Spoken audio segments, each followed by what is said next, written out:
Hey, we're chasing records, and this is On the Record with special guest, the Damn Renegades. And today I am drinking Rye Road Pale Ale from South River Brewing Co. Don't forget, $50 or more at southriverbrewing.ca is free shipping. Hope you enjoy. All right, we're back here with the Damn Renegades. We've got another podcast here. How's it going, guys? Hey, what's up? That's good. So you guys are from Philadelphia, correct? Correct. Town of brotherly love. Actually, I was in Philly for a ball tour quite some time ago, before pre-kids. We did like a little loop around there. So I love Philadelphia. It's a great city. Good pizza. Good pizza. I was gonna say I did the staple. I did the Philly cheesesteak off the street. I'm sure that's a no amongst Philadelphians. You go to Gino's?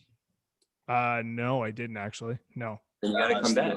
Absolutely. I do have to come back. You're right. I do. That was one city that we didn't really spend enough time in, to be honest. We can't cross the border right now. We can't. Well, that's true too. Oh, that's right. We're going anywhere.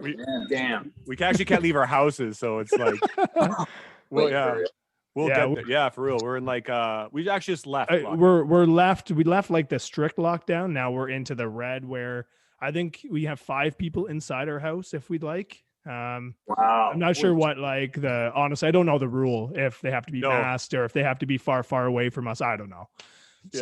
Yeah. So it's been crazy. Yeah. Sorry, bars and stuff are still open down here. I mean, restaurants, all that. That's crazy, man. We actually, Nate and I haven't ever jammed in a room yet. We have an album out on. Yeah, we weren't able to. So this actually started because we were in lockdown because of COVID, and we just we were buddies. So we went back and forth on some stuff. And then we just end up recording an album. And nice. That's awesome. So it's thanks. And it's on Spotify. And like we said to you before this, we hooked up with a bunch of bands and just talked to them. And a lot of the bands we've talked with had the same thing. Like it turned out, like we thought we were unique, but a lot of the bands it's not the case. Are just recording from their houses and sending back and forth. So we haven't had a chance to even have a rehearsal or. And we joke all the time. We're like, I don't remember how to play these songs. We wrote it like 8 months ago, and so you guys obviously are good to go. You guys are jamming right now. Before this, you guys were having yeah, we're at the studio right now. Yeah. That's awesome. You guys are bars open to play shows? You said bars are open. Can you guys play? The shows aren't really. They're like there's like 25% capacity at the bars, so they're not really having live music. I'm sure some are, but bars are open and you can get food and stuff, but it's still very, low capacity. Yeah, we don't know what that's like at all. We haven't had that. Like, I haven't been to a bar. Fuck, man, I don't remember.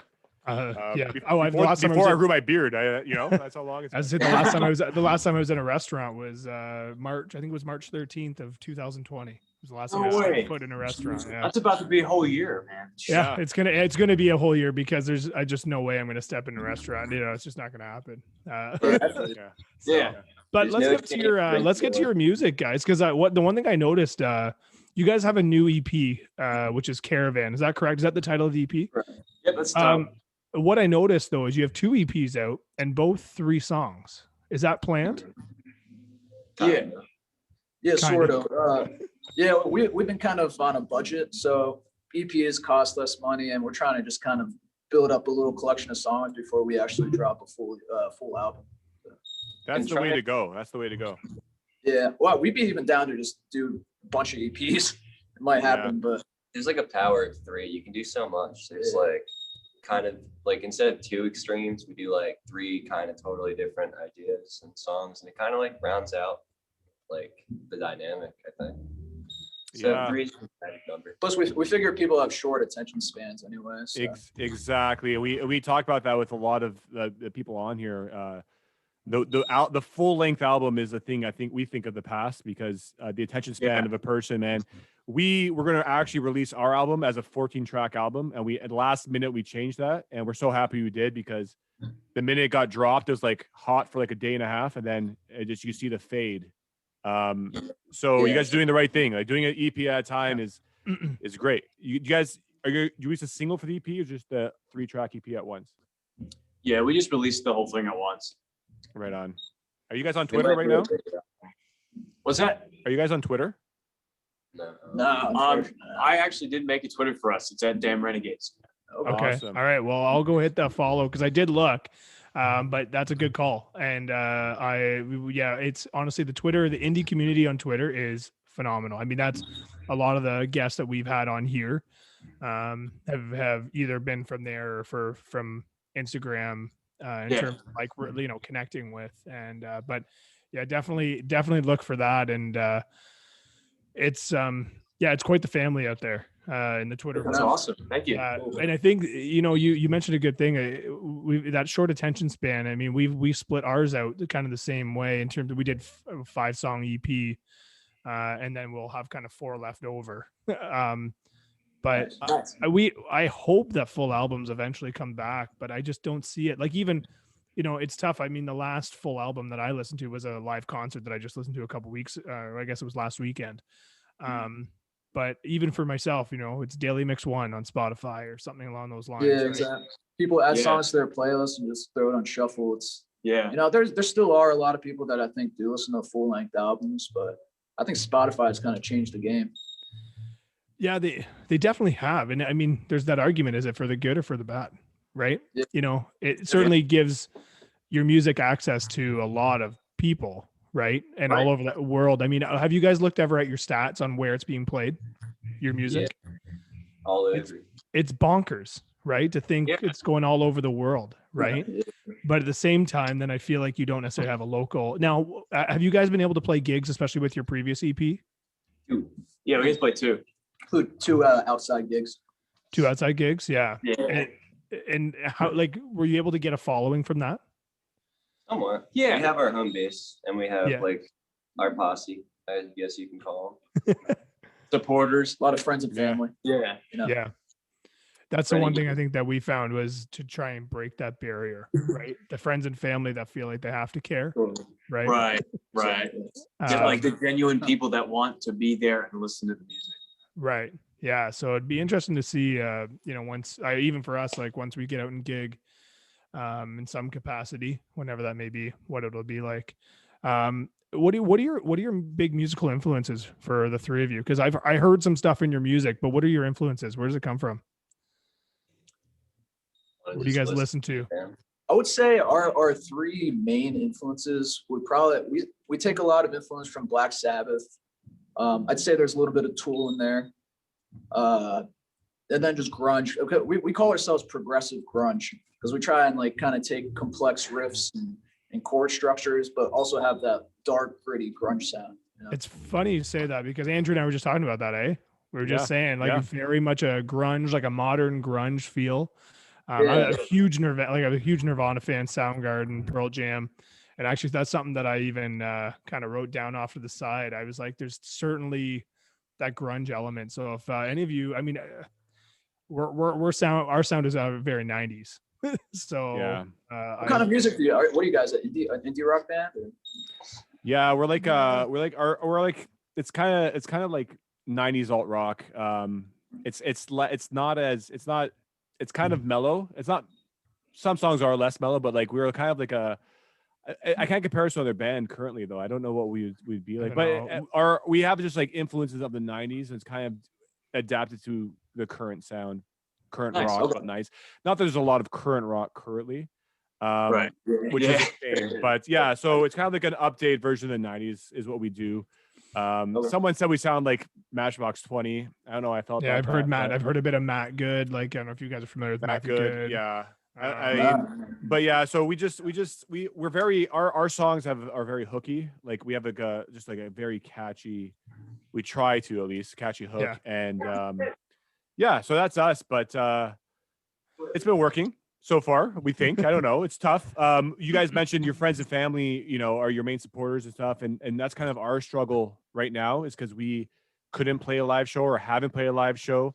So getting that, like knowing our fan base has been difficult because we couldn't show ourselves. I think live shows are where it's at for people.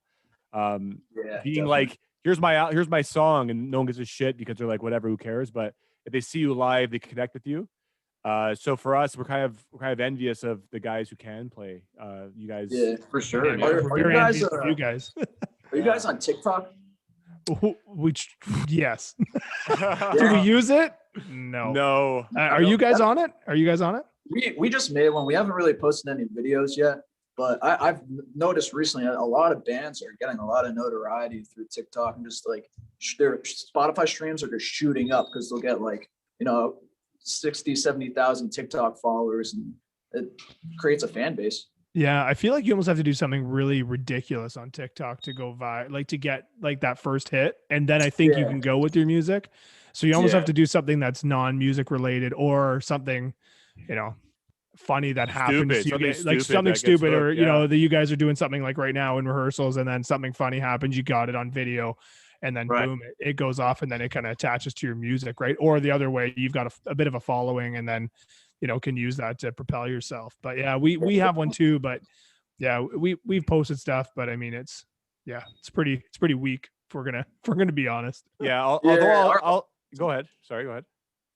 Oh, I was gonna say, we haven't really like done anything creative enough yet to get viral on TikTok. No, you gotta take a stupid video and throw your music on top of it. That's it, right? Yeah. Like there's no other way.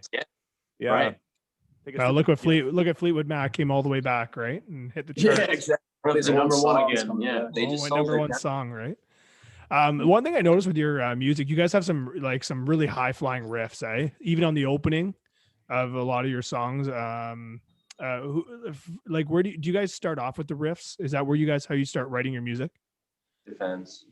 We each write songs, like that's why we do threes, just to keep it like democratic. And we come up with pieces. We all play guitar. I mean, he's the drummer, so sometimes he thinks more rhythmically, but he can still play guitar and writes really cool riffs. And then we'll sprinkle like things like, if we don't come up with the core idea, we have a lot more time to focus and use, like, we're coming at it completely blind, and like we can give our own personal kind of flavor. I think that's what makes the sound unique, is that we personally all listen to, like, our passion are like totally different styles of music, but we meet and like serve the songs, and like that's kind of how we roll with it. And usually I mean, I like a lot of 70s hard rock riffs and stuff, so that's kind of part of that. I mean, there's definitely like some Van Halen in there, right?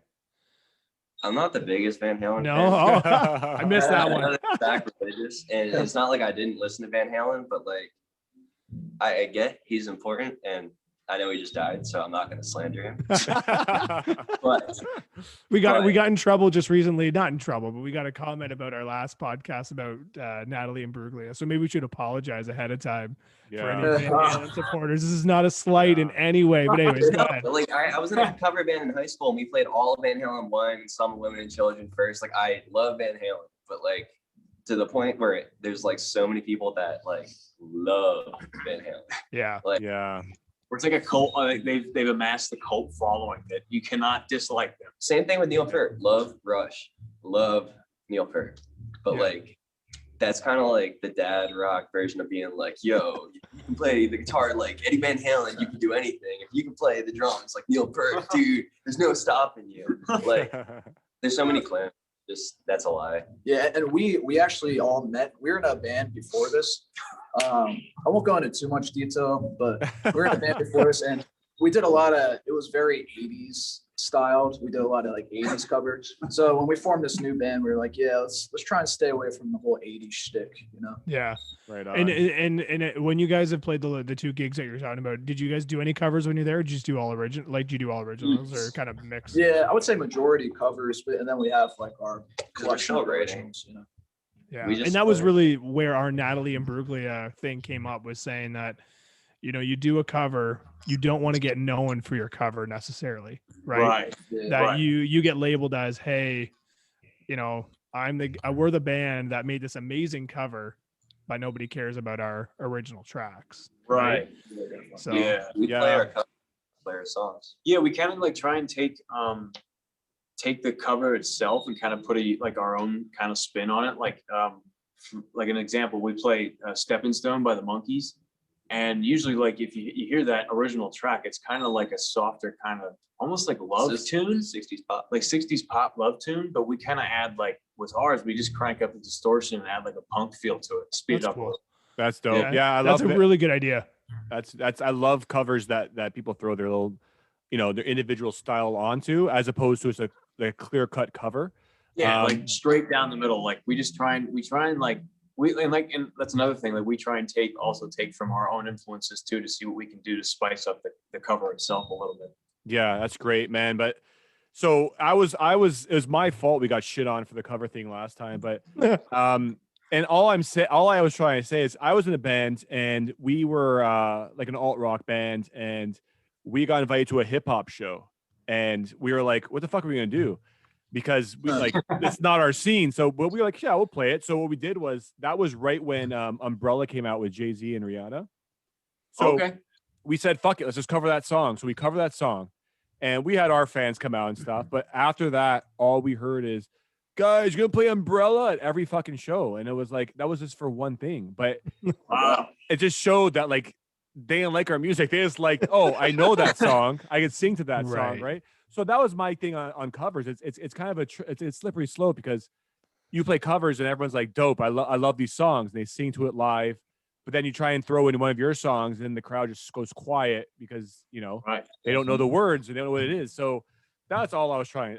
That's my thing on covers. I don't hate covers. And that was the thing with Natalie Imbruglia, is that if it wasn't for her, we would have never heard the original song. Nobody would have, because it was in, what language did we just say it was in? It was in Dutch? I don't know. Yeah, it was in Dutch. It was a Dutch song. Do you guys know that song? Natalie Imbruglia? Torn? I don't think so. It's a 90s. Don't worry about it. We'll stop that reference now. How'd you guys meet? How'd you guys meet? How'd you guys meet? So we kind of met. So actually through a previous band. So in 2019, I had joined this kind of 80s band, quote unquote 80s, and so that kind of happened for a while. Then around like later in 2019, Ryan actually ended up joining that band, and then so did Dylan. So we kind of formed a chemistry in that band, and it followed with us out of it, like to our own thing. Yeah, pretty much. We were in a band, and then we ditched the band and formed our own thing. Yeah, not exactly like that. Hence why you didn't really want to talk about it earlier. We just kind of like the whole like the main guy was kind of actually like a scumbag. Like he wasn't really telling the truth. You can say that. It's fine. It's fine. There's nothing bad. You know what? The thing is though, and I think you guys nailed it too, is saying like it comes in threes, but you've got to have good chemistry. And we've talked about this as the two of us started this, and now it's if we go to play a gig, who plays drums? We have nobody that plays a fucking cello. We have a couple of cellos in our songs. Yeah. So that's not going to happen. We've got some piano in there. We have nobody to play keys. So we're going to really have to figure this out at some point. But it's one of those things is right now, like Andrew and I have good chemistry. We throw ideas back and forth, and everything's been solid, and it's on our, like, we know how quick turnaround things could be. Adding somebody else into the mix right now, you know, could really throw it all off, especially not even necessarily meeting them unless we know who they are. Right. Yeah. It's just the two of you. Yeah, just the two of us. Yeah. The drums on the album are programmed through MIDI, so it's all like programmed drums on the keyboard and whatever. And then I didn't even know, like, we didn't know what the fuck we were doing when we first did this. We just had ideas, like we'd film a video of us playing instruments and like writing over top of it, so the video at the end would be like 4 videos compiled. So we learned how to record from home. So our album we did actually at our own houses. Like he did his part, sent back to me, and we just mix it up. But yeah, so we've really come a long way in learning how to like program. Like, okay, I'm not a keyboard player, but like I understand the keys, so I just would write songs on that. And so our live show, there's a lot of elements on the album that we may not be able to reproduce live. I don't know how we're gonna ever do it. Like, one glaring problem is we don't have a drummer, right? It just I play bass and he plays guitar and he sings, and that's where we're at. So that's our struggle. Like, I know you guys are this is your second band together. I really want to know what happened in the first band, but maybe we'll do it. You can tell us off camera. Maybe at another date, I could just pop on and explain. Okay, cool, thanks. We could either come back. So not to disparage anyone. If you really want to know. Yeah, it was very Bon Jovi influenced, like straight. And we didn't want to be that at all. So we wanted to go more 90s or just like a cooler direction. So that's what we did. We wanted 90s Bon Jovi and he wanted 80s Bon Jovi. It just didn't work. I love that. Now, does that band still exist without you guys? In some shape or form, they'll never leave. Okay. They're One, eternal. one of those It's lifers. eternal. To lifers. Yeah, it's I eternal. think they're trying to continue. I'm not really sure what they're Yeah, doing well, right now. All those tattoos, they're not going to go away. How'd you guys come up with that name? Your band Yeah, name? we gotta. Damn That's one thing. Renegades. I thought of the Renegades, and that was a band, so I put Dan in front of it. No. Okay. No Oh, shit, I- eh? That's it, eh? Just What- as easy as what- that. Damn Renegades. All I could think of is like Renegades of Funk, you know.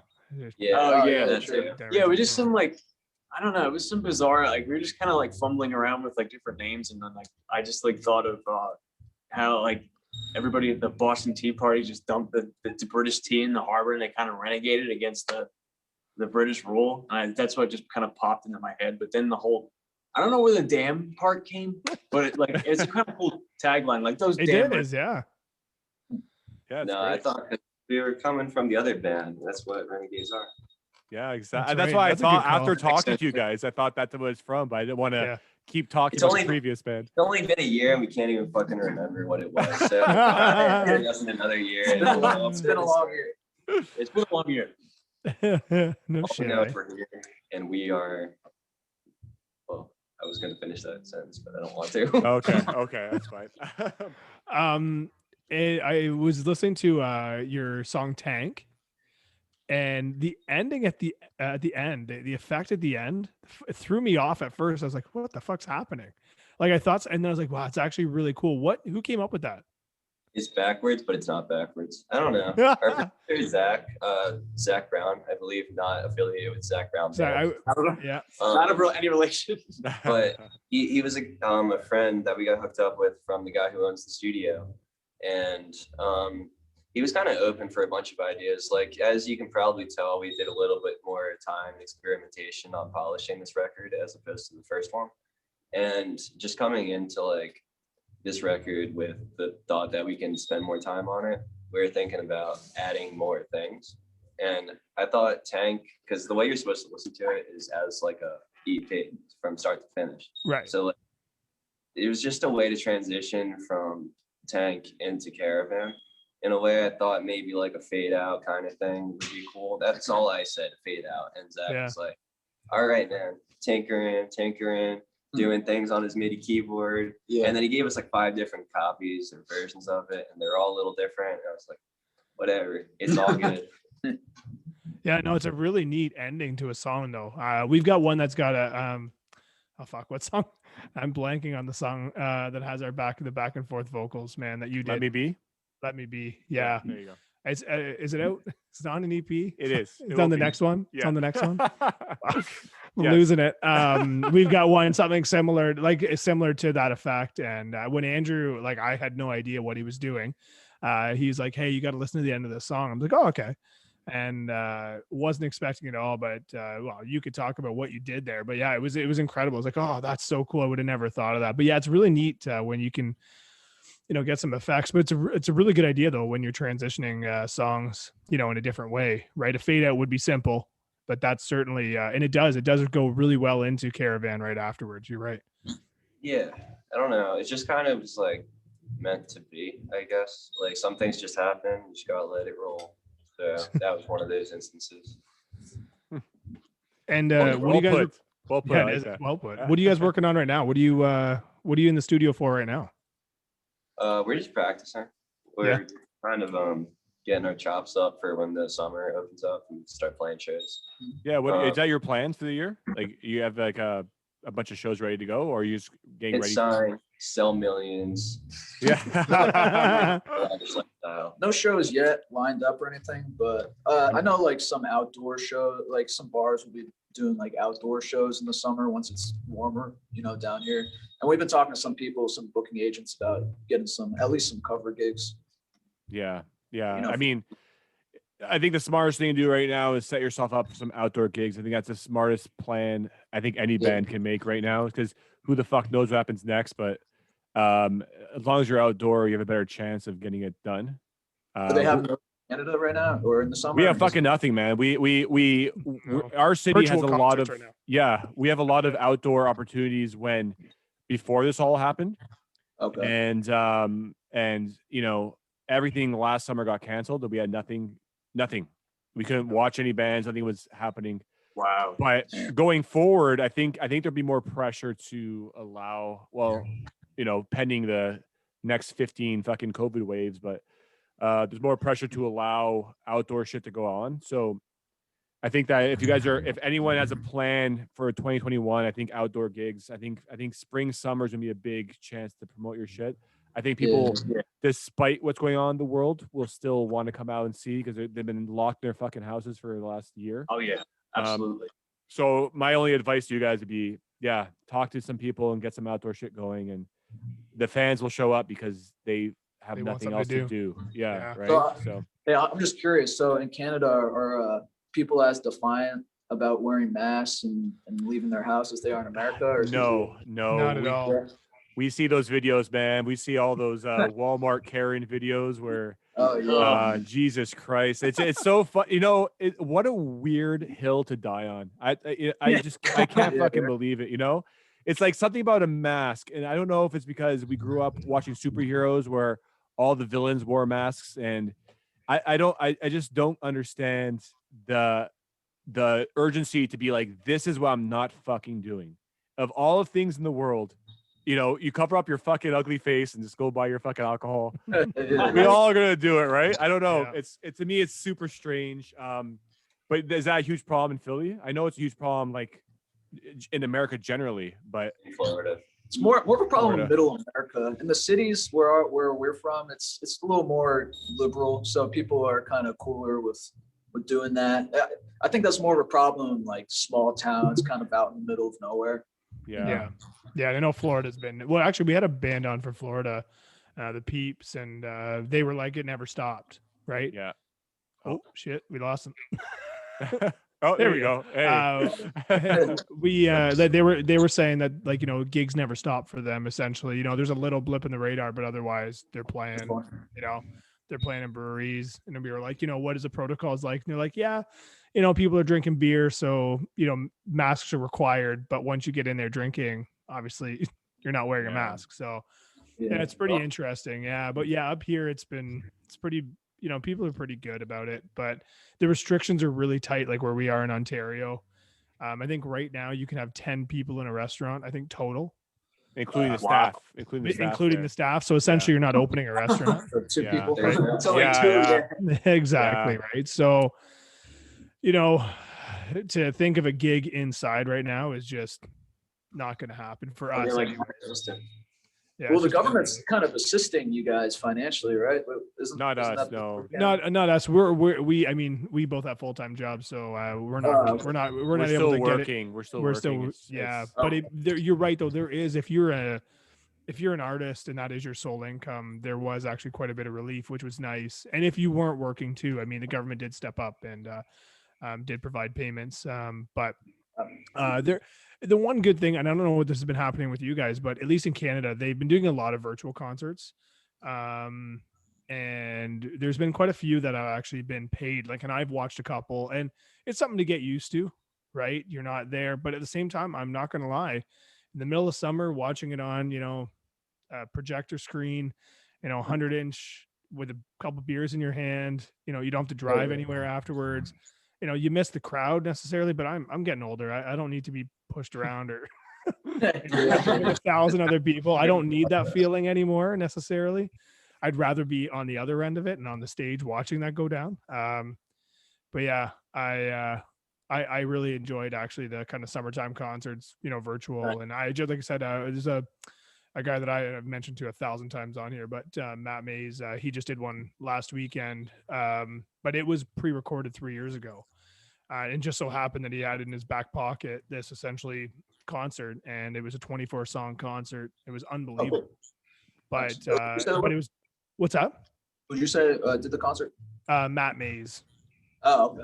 It's more of like a folk rock, indie rock, country-ish. Like, it's kind of all over, right? If you listen to his albums all the way through, he's some experimental stuff in there too. But he put this on, and it was unbelievable. But yeah, it was $20. You watched it, and you can watch it live, or I think it was on till our family day, which was the 15th of February. You could watch it and keep going. But so we've had quite a few of those going on. And I know in London, I was just saying to Andrew, Serena Haggerty, who we just that podcast will be airing on Sunday, which is tomorrow, but depending on when this gets aired, it could be a week ago or past.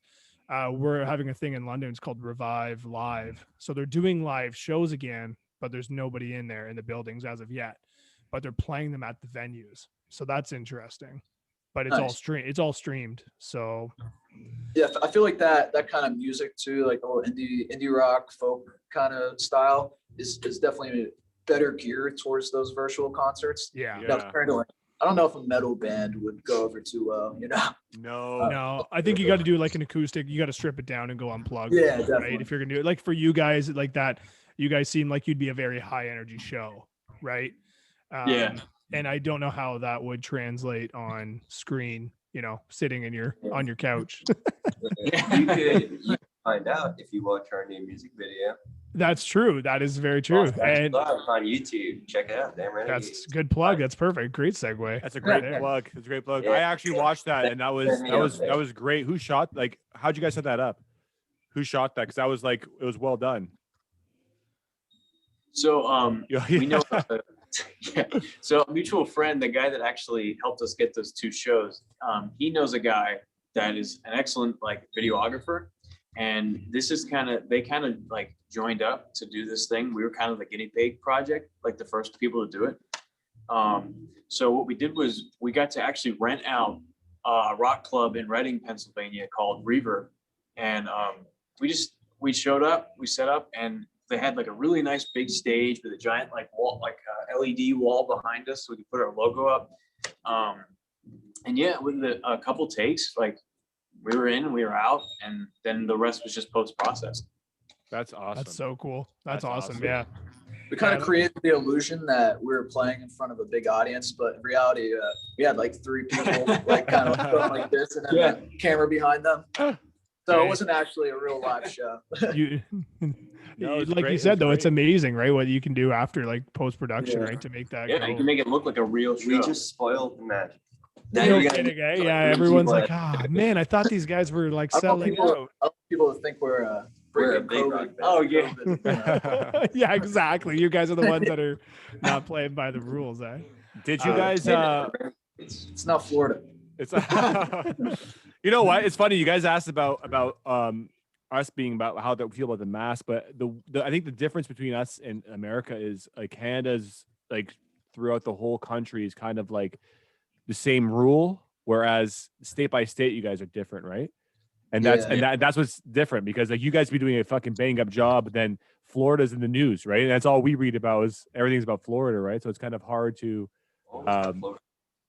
It's always the Florida man. It's always a Florida man. Florida man. Floridians. You guys with your EPs, how'd you guys record that? Like, do you have a team? Like, do you have like a guy, a producer, or is it just self-produced and you guys are in the studio? Yeah, It's a mix again. Okay. We came into the studio and for the first one, we just kind of recorded, and what we had was what we had. And then the guy I was talking about earlier, Zach, Yeah. he came in at the last step in the process on the first one. And for the most recent one, Caravan, he was there the whole time recording us. So we spent more time getting to know each other and what our influences were and what our goals were in both projects. The first one a little late in the game, the second one the whole time. he was involved in the whole process. Basically like the George Martin, in a sense of production. I mean, maybe not George Martin, maybe the Emmerich dude who did Beatles sound, but like he kind of like heard our songs from the core stages. We played them live before we even went into the studio, so we had the arrangements down, and sonically we kind of knew where the dynamic shifts were and a roundabout kind of tempo and groove. And then he heard it from the first stages and we moved together as a unit. So that's kind of how it comes together. I think that worked out much better. That's great. And So going, would you guys look to work with him again then for the next yeah, one? that's what I say. Yeah. Yeah. Yeah, Yeah, without it a does a doubt. great job. It's very It's- close. Yeah, there's definitely like there's no question there's a sound difference between the two, right? And I would agree with you that second one is definitely is a very polished, 3-song EP. And it's something too, though, right? Is with a 3-song EP or any EP, you can really hone in on those songs, right? And that was one thing that we, even when after we decided, let's split this up, we were able to go back and revisit. And we're releasing our EP next Friday, so it'd be the 26th of February. But we were able to, we were ready to put the whole thing out, and then after the fact, we were like, maybe we should go back and listen over and have another crack at some of these or fix this. And so it's kind of neat that, you just have, I think with EPs at times, and as much as we'd like to go back to full length albums and, hopefully people would listen and have attention span for it. As an artist, it's actually a little bit nicer when you have a single out or an EP, because you can really make a polished product too. I feel like if you have a following that is dedicated, they'll listen to your album. And if you have a compelling story to tell that is like kind of contingent with the whole album, then you can get away with it. Like, look at Post Malone. He releases like a 20-track album and people eat that shit up. Yeah, like, true. Albums are not dead. It's just how fast can you crank them out? And if you're writing your own music, then there's kind of a cap. And if you have to record your own music and worry about producing your own music, there's a lot more to making a record that falls on you if you don't have a team working around you. So we are our team, and we work with like very limited, extraneous people. And I think we're right now EPs, because we're starting from the ground up. That's the best way to gain traction. Yeah, and you said it too. It's money, right? Money is time. Yeah. And it's expensive going into the recording studio. And we're It's trying not cheap. Money's tight. Yeah, money's tight. Yeah, and especially when you're not able to get, if you're not playing constant gigs either and having some of that money come in, right? Because guess what? Spotify doesn't pay the bills. Exposure. Wait, you guys get paid for gigs? Yeah. Yeah. We get paid with our time. But Yeah. I used to when we played gigs, man, it was when my old band played gigs in Toronto. They had a certain cap on how many people would be at the door before we got paid. And then like you had to wait till like 3 a.m. to get your pay, because they just so you if you went on at like 10, you had to wait till the bar closed, and then when the bar closed, they had to clean it up, and when they cleaned up, the guy'd go in the back with the money and count. And it was like always the most awkward process, right? It's like, and there was like there was 4 of us, so we get like $50 each, $200 for the band, but I probably spent like $50 drinking while I was waiting for my fucking money, right? So you guys don't get the tabs. yeah, right. So I just how's the scene in Toronto? Toronto it's changed. I've moved out of Toronto 10 years ago, but the scene at the time, there was a lot of venues. There was a lot of interest in live music.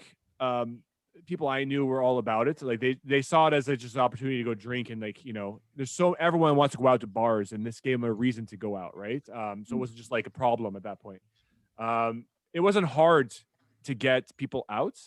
It was hard to get people to fucking remember anything you did, because it was more of it was like a social gathering, right? Like, I had no problem getting 100 people to a show, but at the end of the day, if you ask them any questions, they'd be like, "Oh yeah, you guys are great," but like, well, what song? And they fucking didn't remember anything.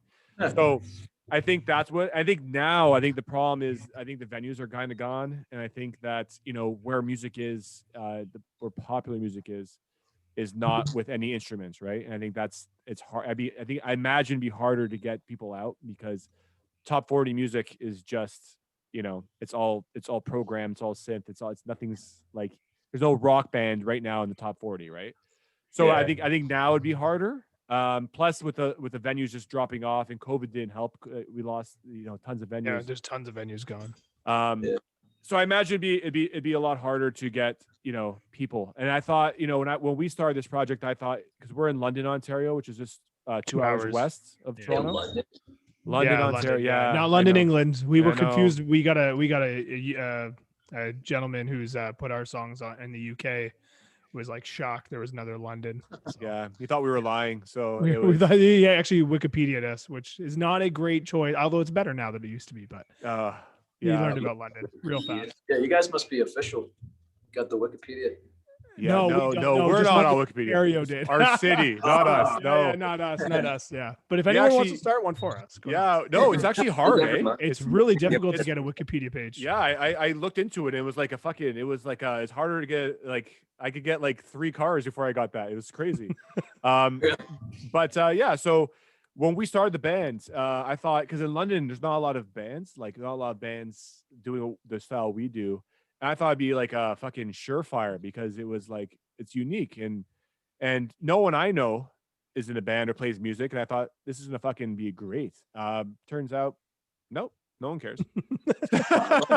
So it's I think in St. Andrew, I think the problem is that you got to play live. Yeah, you got to I be think out there. that's- In Yeah. like at least for us, like in our area, you got to be out there, and you got to travel past London too. You got to go down closer down to Sarnia or Chatham, like near Detroit, and then come back up to Toronto, and then north of Toronto. You got to really kind of work your way down southwestern Ontario and as we call it, the corridor.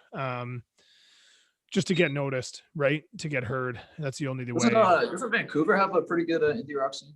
Yeah, they do actually. Yeah, Yeah, there's some really yeah, good, they do. really good indie rock bands out there. And like even the East Coast has some really good music. Out in Nova Scotia and that there's some really great bands out there, but they're more like the folk bands or, folk rock kind of thing. But there's a lot of music out there as well, and they also have a lot of really amazing venues too. And, like, don't get me wrong, there's some hidden gems in Ontario, some great venues to play, even outside of like Toronto. But the problem is, it's it's a long drive to go play one venue. Yeah. Yeah. So They're gone Oh. again. we got the That'll be drummer. They'll be back. Yeah, there they are. They're there. I'm sorry, my phone's like at 10%. That's all Oh, good. Yeah, shit, it's there. Yeah, it's there. So you guys want to shout out any of your? Do you have a Facebook? Do you have a website? Not yet. Yeah. that Yeah, sounds okay. like somebody better get on that. Honestly, who goes to websites? Like, would you check out our website? Yeah, you know what? I must would admit, have, yes. We would have. We Yes. would have. Yeah. Well, Because- because you have us on your podcast. But Exactly. say, like, Exactly. okay, Yeah. they- just hypothetically, you see the Instagram, you see the Facebook. You can buy merch on both, and you can find Yeah. our music on Spotify. And our Yeah. tour is going to be promoted on all 3 of those. So, for what reason? You need the website for it. It's a really good. That's a really good question. Yeah, you're right. I'll tell you one thing, like at least that I learned from like Google's like search algorithm.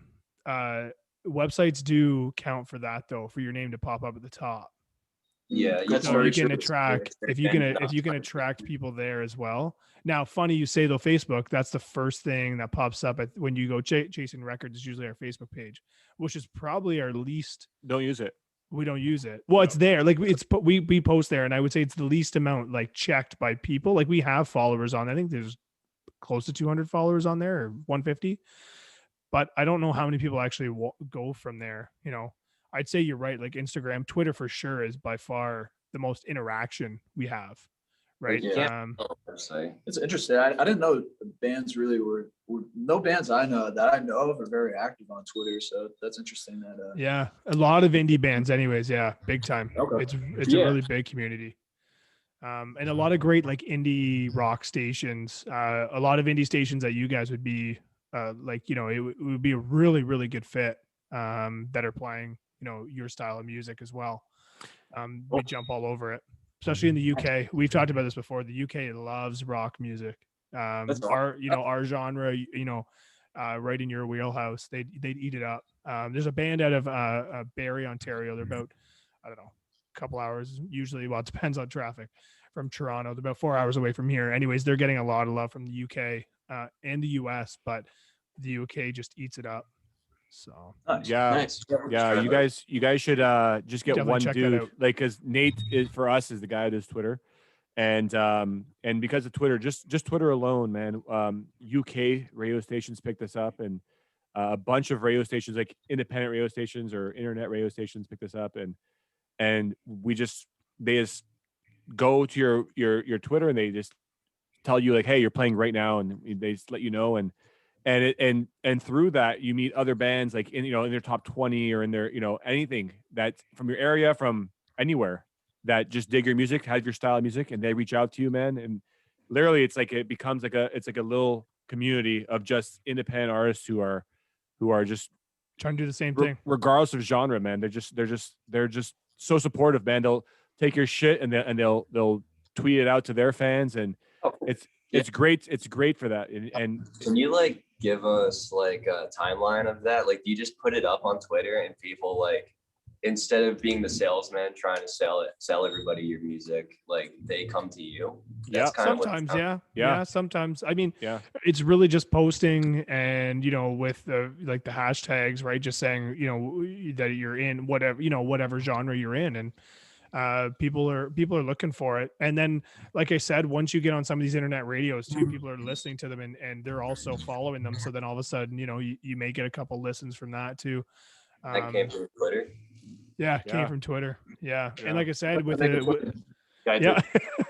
So Vinny's going to be on that. He's the one that's going to be on Twitter Patrol now.